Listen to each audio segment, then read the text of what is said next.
it's Katia Plant Scientist. Come with me into a world of pure greenery. This is not the jungles of Mesoamerica, but in fact, it is the Cotswolds.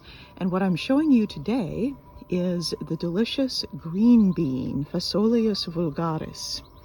So these green beans, their wild ancestors were originally domesticated in the Americas thousands of years ago, and they're adapted to grow in the rainforest. So they're annual plants that flourish only in the summer here in the UK. They have these large, distinctive diamond-shaped leaves, and each variety of green bean has its own distinctive, but typically pea-shaped or fabaceous-shaped flower.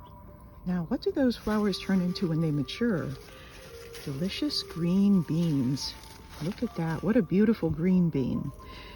Green beans that are about the length of my hand are the ideal size for picking and cooking. These beans can be left to fully mature and dry out, and the dried beans within can be saved as a dry food source.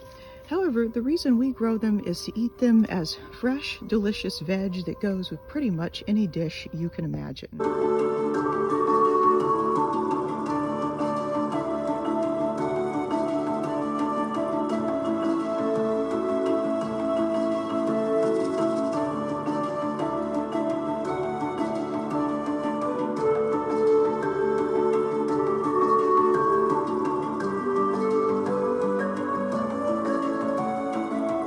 Here's another variety of green bean that has beautiful creamy white flowers. Look at how pretty they are.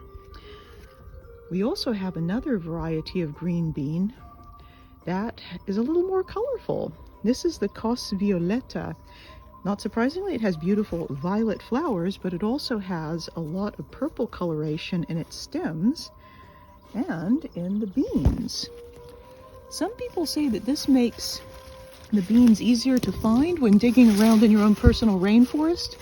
I'm not so sure because they seem to be pretty interchangeable with the look of the stems.